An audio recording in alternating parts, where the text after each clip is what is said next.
Hey, well, look, let's get started here, man. So this is this Deacon George Green here today, and wanted to just stop in and talk to my good friend, who's been my friend, like I always say, before we were born. Yes, sir. And now my pastor ordained me as a deacon. My friend, my buddy, my golf partner. My accountability partner, helped me through some rough times in my life. He just been there, man. None other than our very own pastor of Victory Christian Center in the big metropolis of Lake Butler, Florida. Yes, sir. Yes, Pastor sir. Patrick L.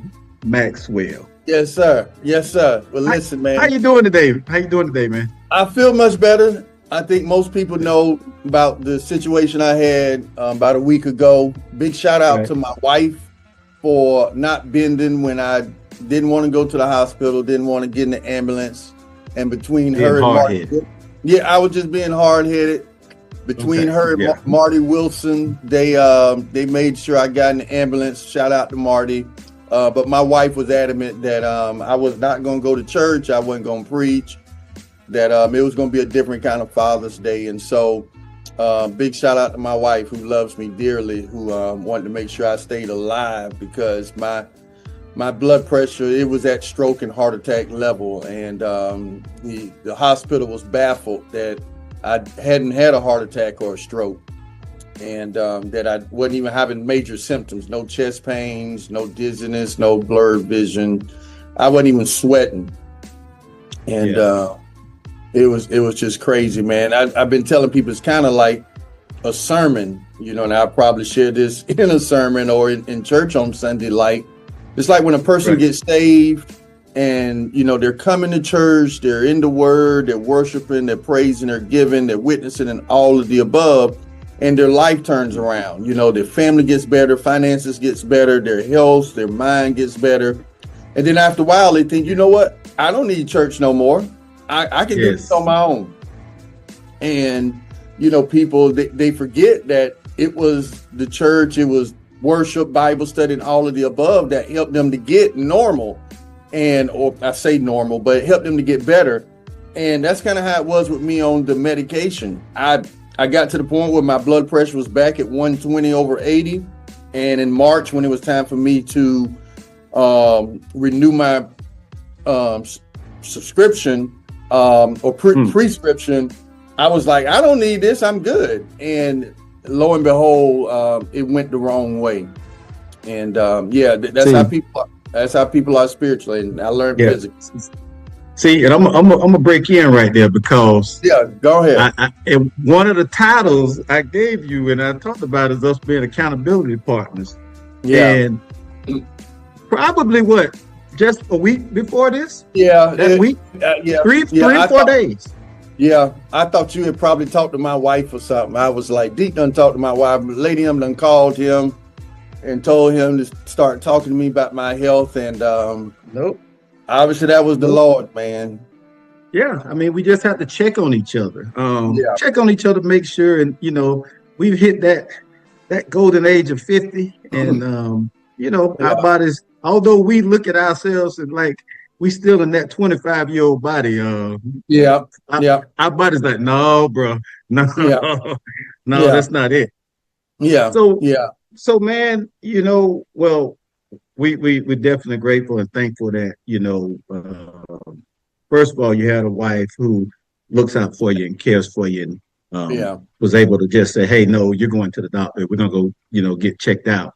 And then we're just thankful too that they were able to get you straightened out.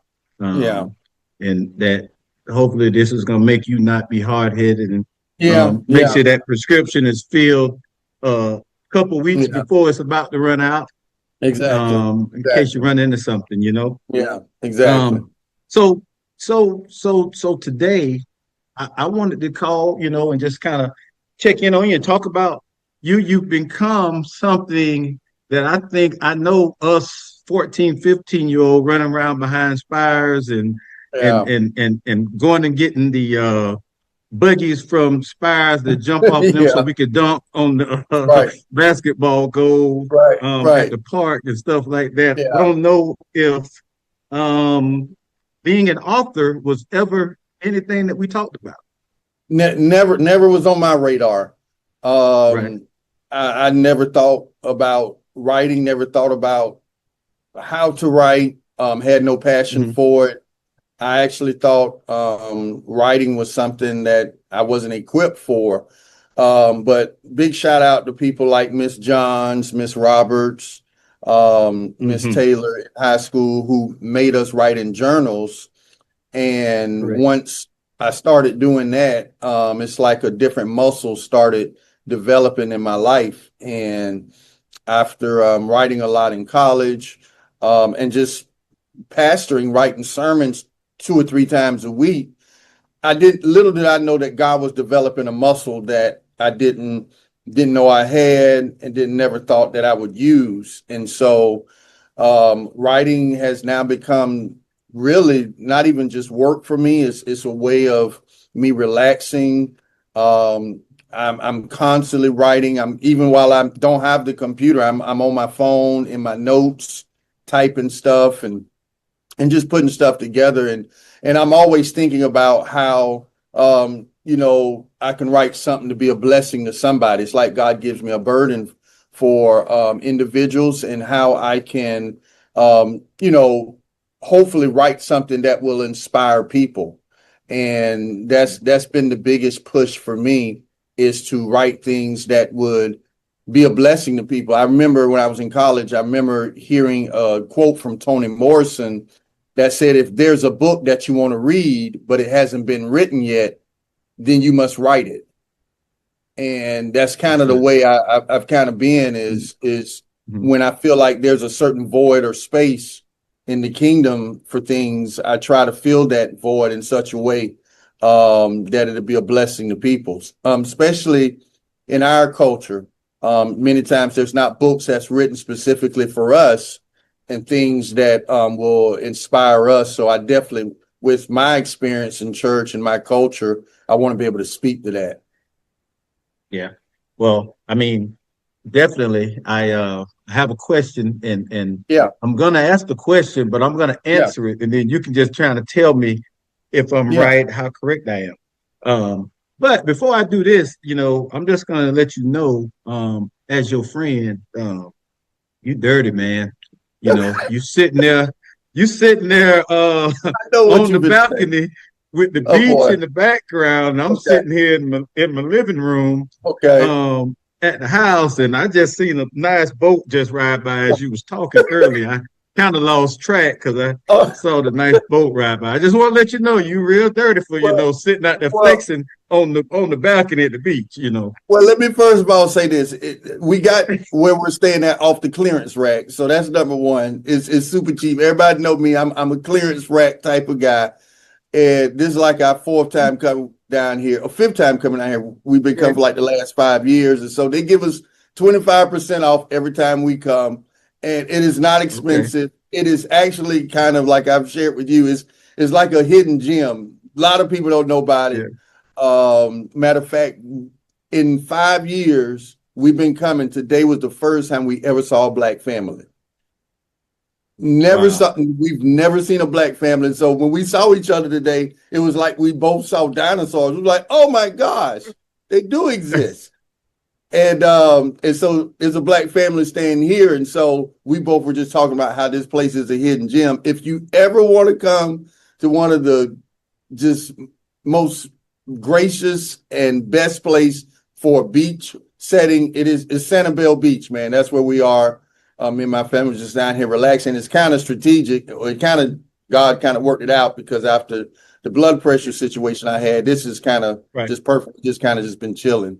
But no, not flexing, Yeah. bro. What you Believe need? me. Yeah, I need it. Hey.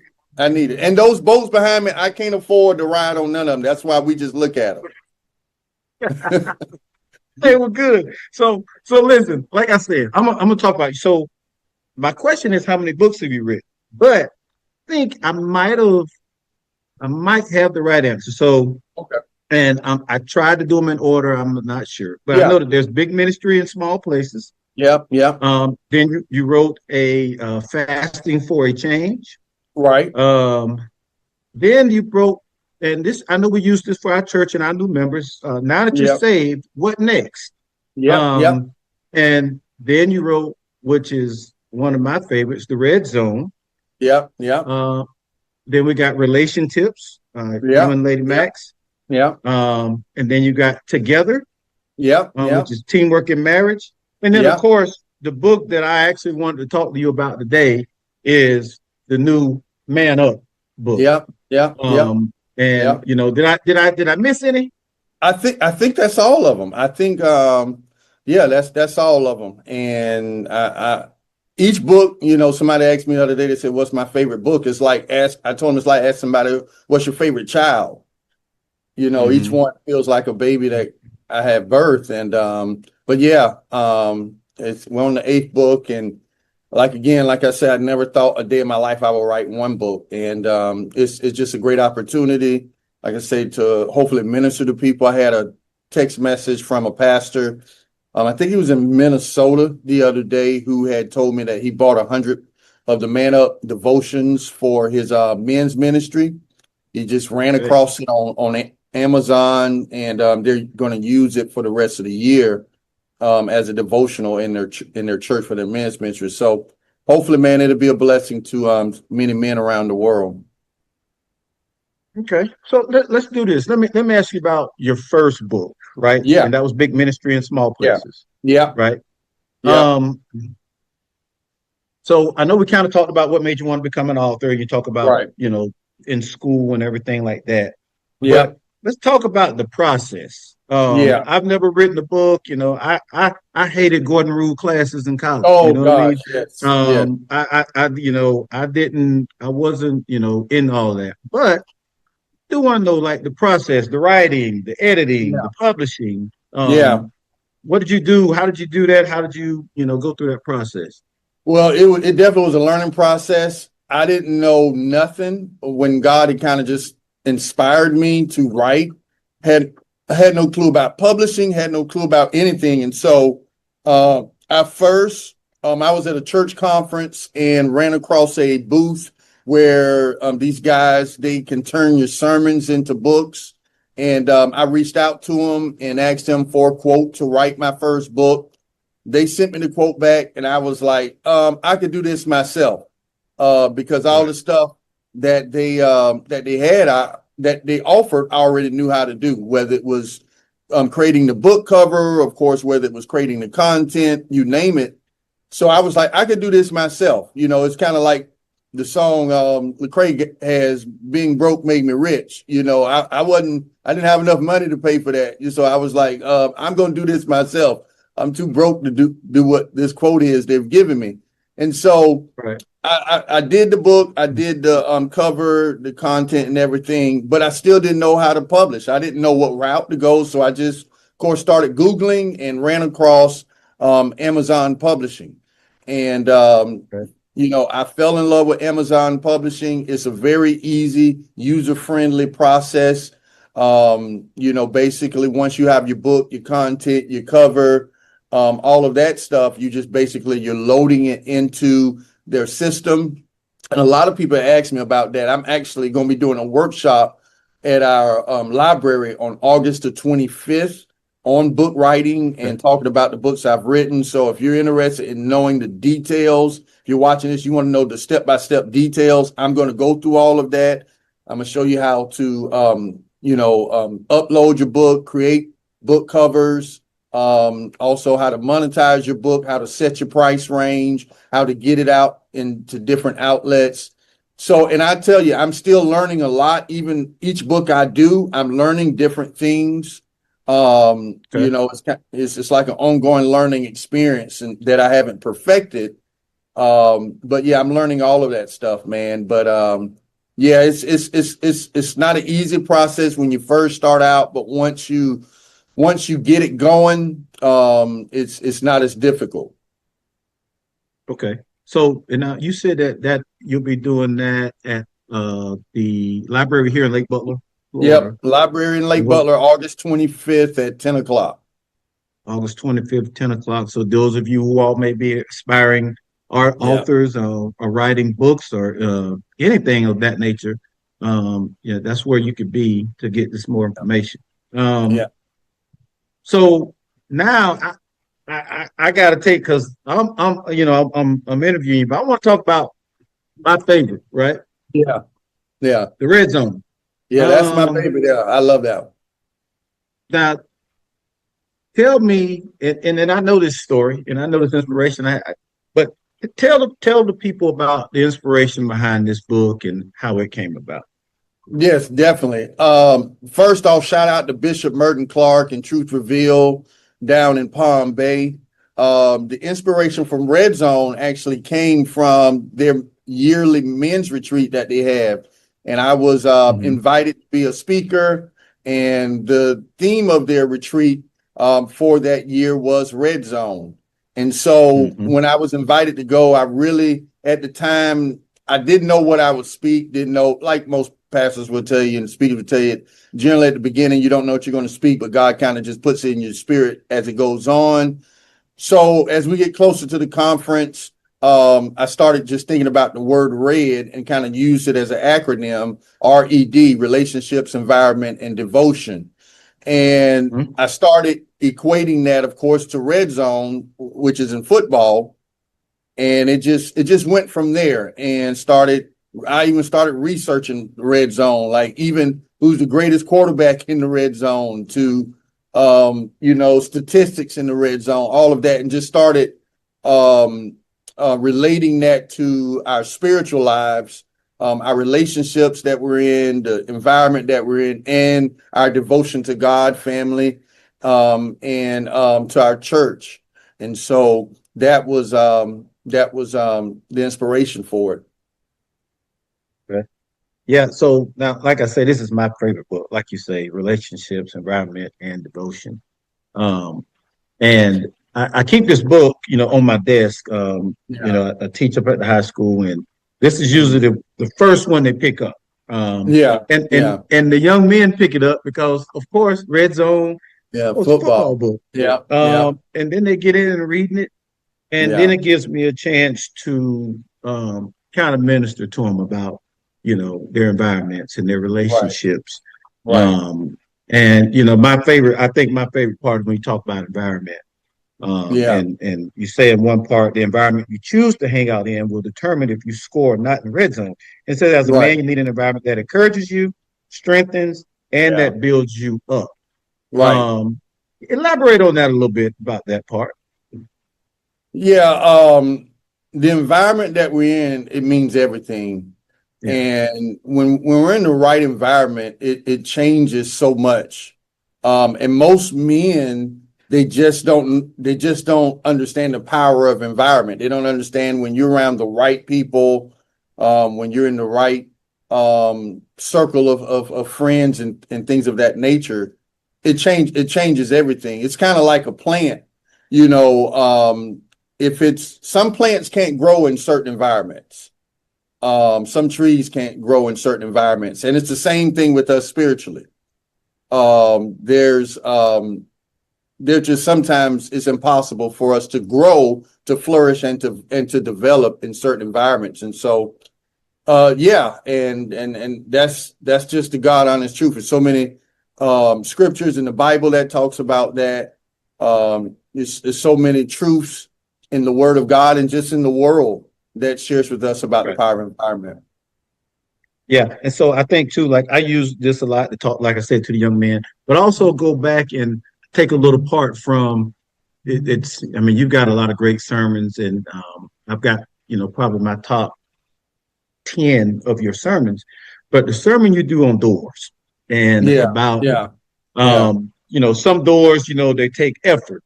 Right. And some doors, you've got to be in the right position. The door automatically will open for you, but you've got to be in the right position. Yeah. And usually when I talk to these young men about that, I bring up that part of it because I think everything goes together. And I look at all of your stuff that you write.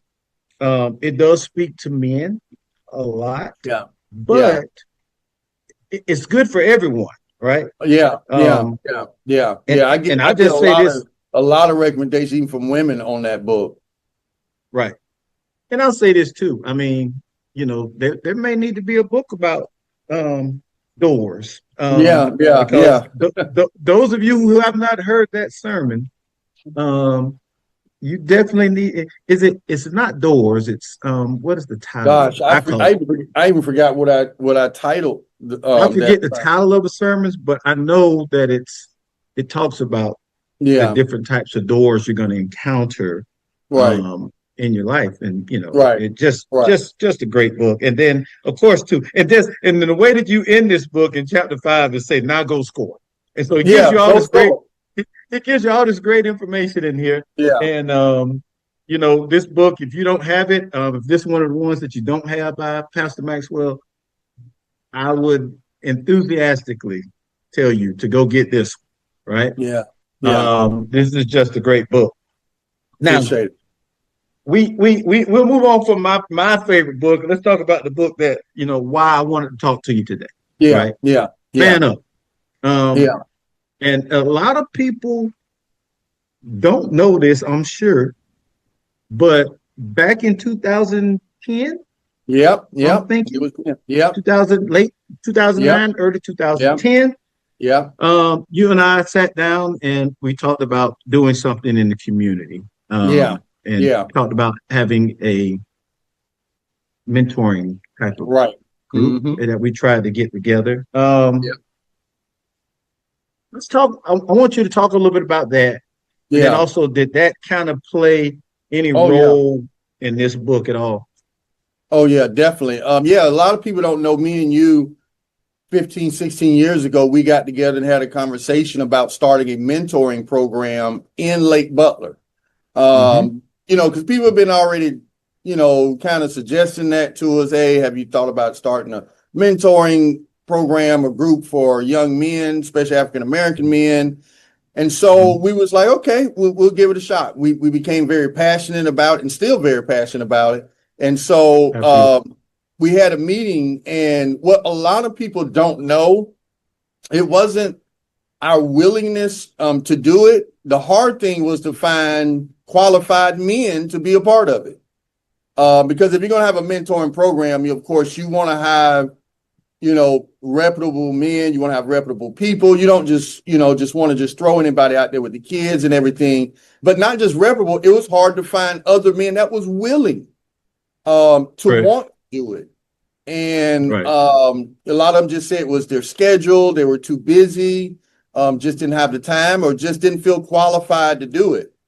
And so, yeah, we tried hard. I still remember the meeting we had up there at the school board, School board sitting meeting. at Yeah. those round tables. I still remember that. And yeah, that was something we were very passionate about. And so it kind of went full circle. And so I started thinking about, hey, men really need devotionals that are relative to them, that can speak to their life. And so I just started working on a devotional. God just started giving me, different devotionals for each day. And then what happened out of that is I remember going to you. I said, hey, man, I feel like God is leading me to start a daily text message devotional. And Right. I remember so that. I already had a lot of the information because of the book I was working on. And so I just started just each morning at 6 o'clock. For those who don't know, I get up about 4:45. And so by 6 o'clock, I sent out a text message to men. Right now, I think it's like 5. I think I just got 3 more notifications a day. 3 more men join. It's like 566 men, literally around the world. Most of the men I don't even know, never met, never heard from, don't know their name, or don't know even how to pronounce some of their names. And so, yeah, every weekday, 6 o'clock, I try to send out a text. I always say the joke, unless my wife is taking advantage of me about 6 o'clock in the morning, I don't send the text out. So you can interpret that however. But yes, 6 o'clock in the morning, I send out every weekday. I send out a text message to men, and Yeah, I love doing it, man. And every day, about an hour ago too, I get responses and replies from guys saying it's Mhm. it's something that blesses. It's not an AI thing. It's not anything that's computer based. I mean, I'm actually sending out the text to all the guys in the group, and I love doing it, man. And it played a vital part in this book. And so what I just really did is I took those text messages that I send out. My goal was to do just 100, but I couldn't narrow it down. So because somebody asked, why is it 101 and not 100? Yes. It's no special reason for it. I just couldn't take out one. So I said, you know what? It's going to be 101 days. So Right. if you look at it and say, why you didn't just round that down or round it up? I just couldn't take out one. I felt they all were very necessary and needed. So that's how it came about. Yeah, I think that was one of my questions. I was like, why he didn't just do 100 or Yeah, 110, 100, yeah, you know. yeah. Um, and you kind of answered my next question. So I kind of go because I want to know about how many men. You said 560. Yeah, yeah. It's like Okay. 566 now, I believe. You, how many different states do you know we're Oh touching? Lord. Oh Lord, that's a good question. I have to go back and look at that. I know from California to even Hawaii, of course, Florida, Georgia, New York, Pennsylvania. I mean, it's Right. probably almost every state represented. It's quite a bit. That's really good. That's really good. You know, any other countries? It's a number of islands. I know the Bahamas, Okay. Virgin Islands. Okay. Yeah, so I think there's somebody. I will have to go back. I think there's somebody in Europe. Um, what specific country in Europe? I will have to check that out. But yeah, Okay. it's a lot of guys, man, and I even think there's some women too as well who has That snuck in there. that snuck in there because I be seeing some of those names. I'd be like, this is not a man. Uh, but hey, if it's something that's blessing a man, I'm like, go for it. If this is Right. gonna help you out, hey, go ahead and use it. Use it on your husband, your boyfriend, your son, your dad, whatever it takes. Use it. Help them out. So yeah, and I'm looking at the cover of the book. 101 daily devotional for everyday men and for men of courage, right? Yeah. Yes. And as I got to read it, I got mine a little bit earlier than y'all did. So Yeah. I was able to go in and read. I want to look at this, the introduction, and Yeah. it's on page 6, and you Right. say in there, this book was not written for perfect men. It Yeah. was written for willing men, Yeah. men who are honest enough to admit, I don't have it all together. I Yeah. don't always get it right. I've Yeah. made mistakes. I've tried to do this on my own and it's not working. Yeah. And I look at this and all that took me back to the day that I decided to give my life to Christ. Right. Right. I'm like, every one of these, I've made mistakes. I've tried to do Yeah. this on my own. Yeah. I don't always get it right. I don't have it all together, you Yeah. know, and this is what, helped me. Um, Yeah. Talk about that a little bit from the introduction right there. And Yeah. Yeah, it's not for perfect men. One of the things I think we realize is that all men are normal till you get to know them. Every man has some type of issue, whether if it's in his family, his finances, some hidden right, struggle he has. And right, the thing is that a lot of times they look for perfect men, whether to be leaders in their church, whether it be to have friends with, whether, to be a part of their business. And the reality is that there's no perfect man. Jesus was the only perfect man that ever walked the face of this earth. And so, yeah, if you're a man, you're struggling. If you are a man willing to admit, I ain't got it all together, I'm still trying to figure this thing out. Yeah, I believe this devotional is perfect for you. It's scripture based. It is Bible based. Every day there's a verse that goes along with the devotional. It's not just a motivational book, motivational talk book. It is a spiritual book. Now, it's not a book, of course, to replace your own personal Bible study, but I think it's a great vitamin, extra thing to help you and guide you in your walk with Christ. And so I know me personally, supplement. It's a great supplement. I know for me, when I first got saved, what was very helpful for me were devotionals, whether if it was the Sunday school quarterly or whether if it was Our Daily Bread, you name it.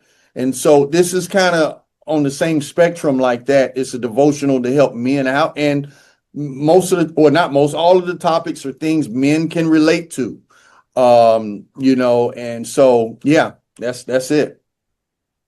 So I want to go in real quickly and talk about some of my, keep saying favorites or some of the ones I think that I feel like help me the most and that I use to help other men.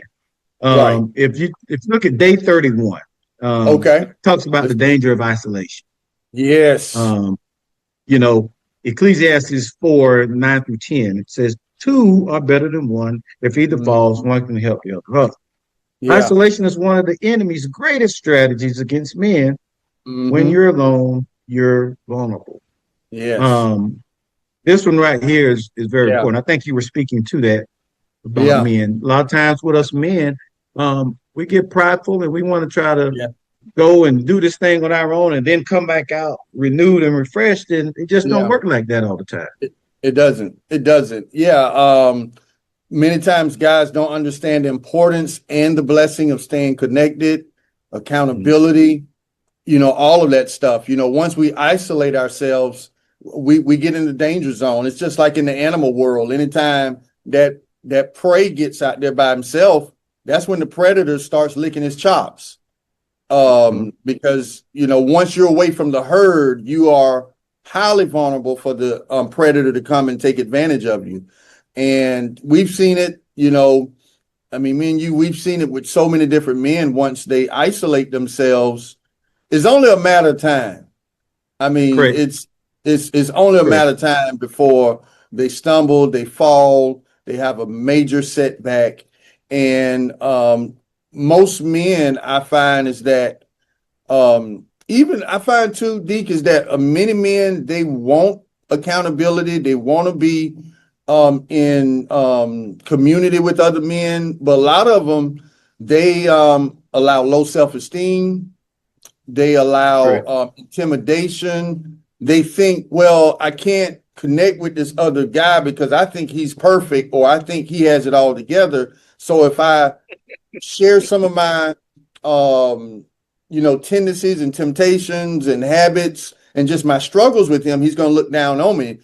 And they don't know that that same man has their own struggles, temptations, you name it. We all are dealing with something. And so many men, though, they stay in isolation because of those kind of factors, intimidation, fear. And many of them, they just don't take the initiative to say, hey, bro, man, can you be my accountability brother? Can I holler at you from time to time? Can we talk to each other? I mean, and I know, like sometimes like me and you, we'll call each other up and we ain't even talking about nothing.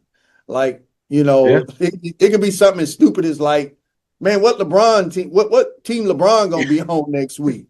Exactly. What is our Gator coach doing? I'm about to get off this Jaguars bandwagon. Give him one more year. I'm gonna give him one more year. If Trevor Lawrence don't figure it out, we gonna get off this bandwagon and go get with the Baltimore Ravens or something. But but reaching out to other brothers is so important. You have to have accountability. You have to have guys in your life that holds you accountable, that's checking on you, that say, hey, just like you did the other week with me about my health.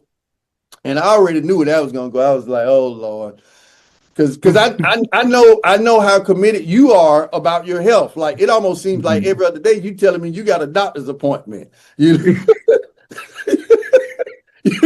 So when you was talking to me about doctor's appointment, I was like, all right, this is a part of accountability, and I know the Lord is going to deal with me in this. And lo and behold, he dealt with me with that 2 or 3 days later, And so, because my wife was threatening me. She was like, I'm going to call Deacon George.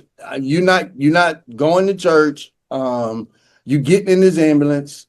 And so, but yeah, having people that hold you accountable is such a blessing. We can't be in isolation. And the problem I see, Deep, too, a lot of times is guys, they'll stay in isolation, but then at the same time, they will get upset when people don't check on them. And I say, you can't have it both ways.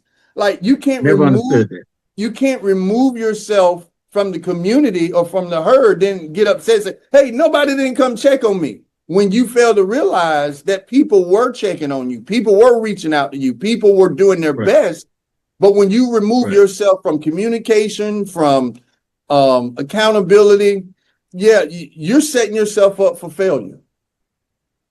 Well, and I always tell people this. If you've got somebody in your life and you feel like you can't go to them and be vulnerable, then maybe you can't put that title of friend on them.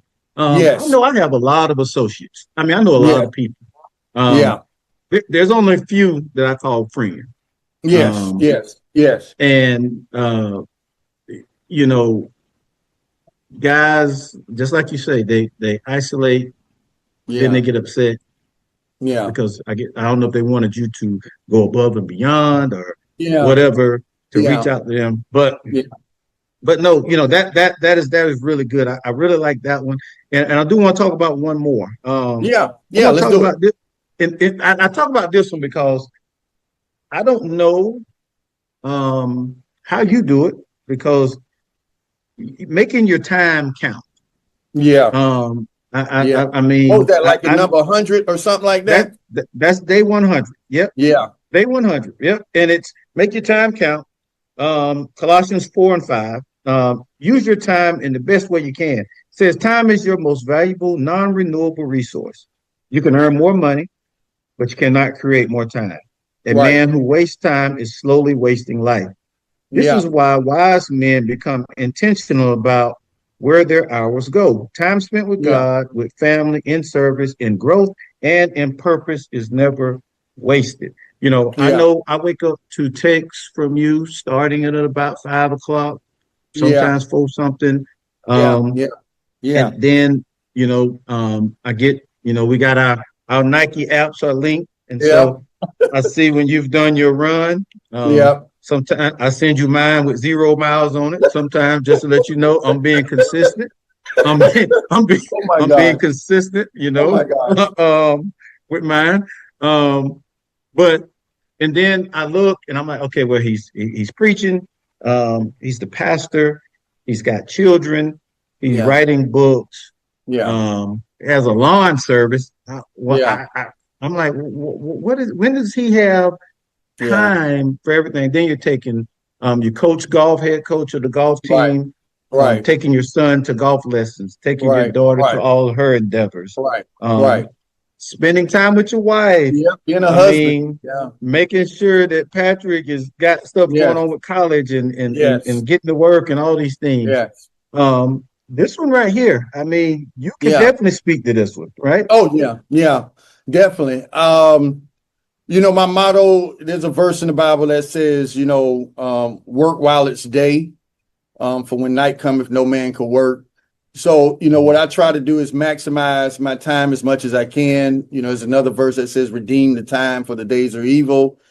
And a lot of it has to come with just being as organized as possible. A big shout out to some of our teachers who taught us the importance of organization. Back in the days, I remember the day planners that they would encourage us to write out our schedules and all of those different things.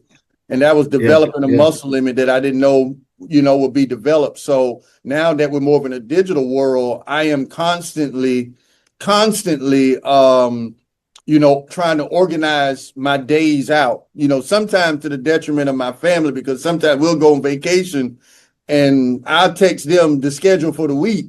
And it'd be like, ain't no way in the world we could do all that, because some of the people in my family, their idea of a vacation is much different from mine. Like, I think you're like me, Dee. Like, when I go on vacation, I'm trying to do everything I can in them 3 or 4 days. Some people, they're like, hey, I just want to lay down for 3 or 4 days. I'd be like, we ain't paid this money to just come lay down. We could do that in the house. Right. But yeah, I'm always trying to schedule things out. I'm always on my iCalendar. I'm always trying to plan as much as possible. Shout out to people like Dean Castles, who taught us the importance of time, the importance of scheduling. If you're on time, you're late. If you're on time, you late. You are late. And so I try to maximize my time as much as possible. And me and my wife were talking the other day is what I try to do is compartmentalize and, each part of my life in a certain area. Now, of course, my spiritual life affects all of it. But for instance, like I coach golf, that's in one box. I teach at the school, that's in one box. Of course, I pastor and lead the church and do ministry and praise and worship. That's in another box. I write books. That's in another box. The landscaping business my son has, that's in one box. And the other things that I do, they're all in separate boxes. Now, of course, God impacts and affects all of those different boxes, but I try to make sure that, for instance, like my golf coaching life doesn't negatively impact my home, or I try to make sure that if there's a crazy situation at school, I try to make sure that doesn't negatively impact my preaching, you name it. And so maximizing my time in all of those different areas, I think, like me, I hate wasted days. Like if it's a day go by and I didn't get nothing done, like if it's nothing but I picked up the sticks in the yard or I cut the branches on the trees, I hate looking back about 9 o'clock at night when I'm going to sleep and saying, you know what, I didn't get nothing done today. Right. And so, I try to maximize my time as much as possible.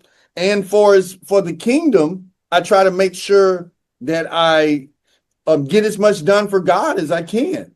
Because it's going to come a time where I'm no longer going to be able to write. I'm no longer going to be able to preach. I'm no longer going to be able to play the piano. I'm no longer going to be able to visit people.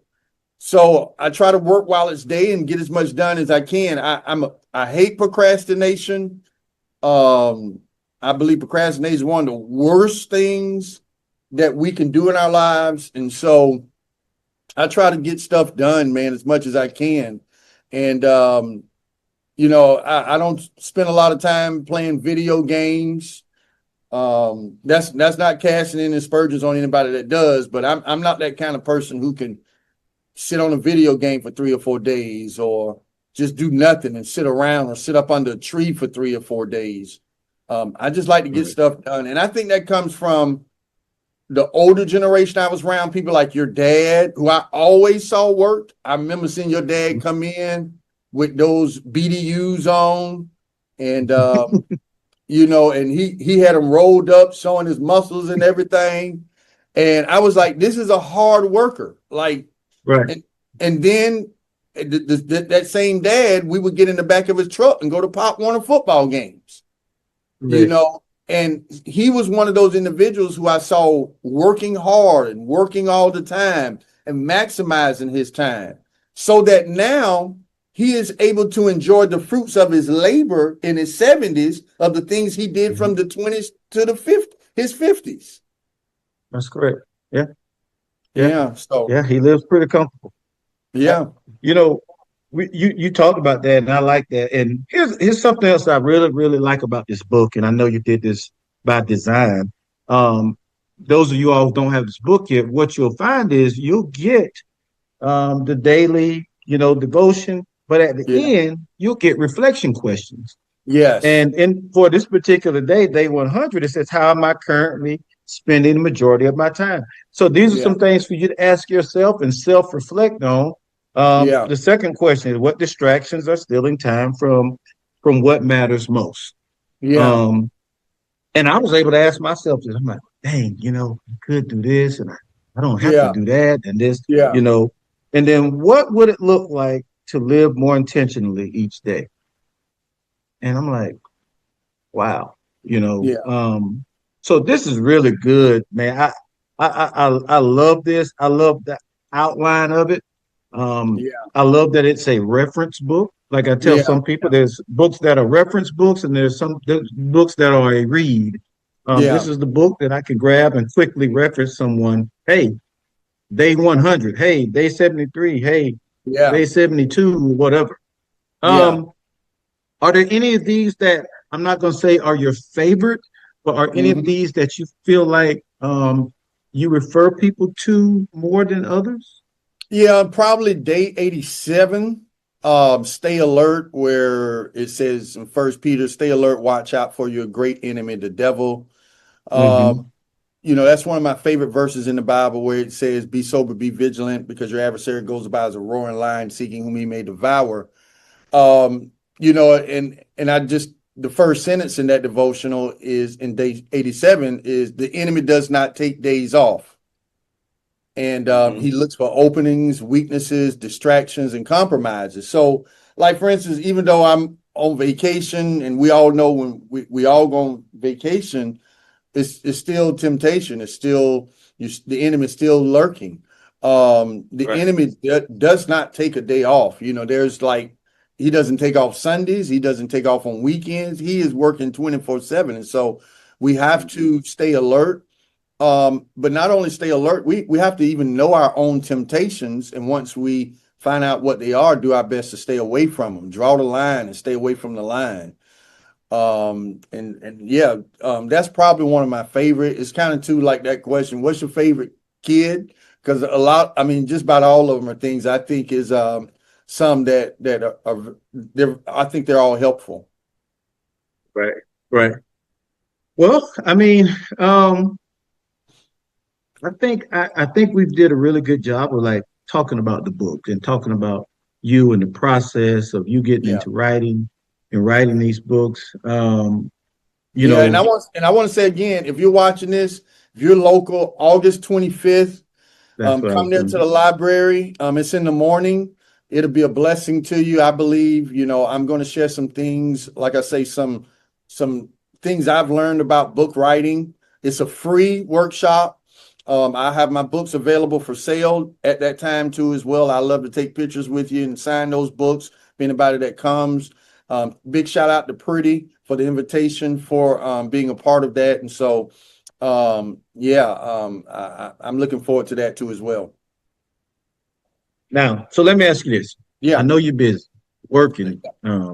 It's the summertime, but yeah, when can we expect the next book? And do you have an idea on your next book yet?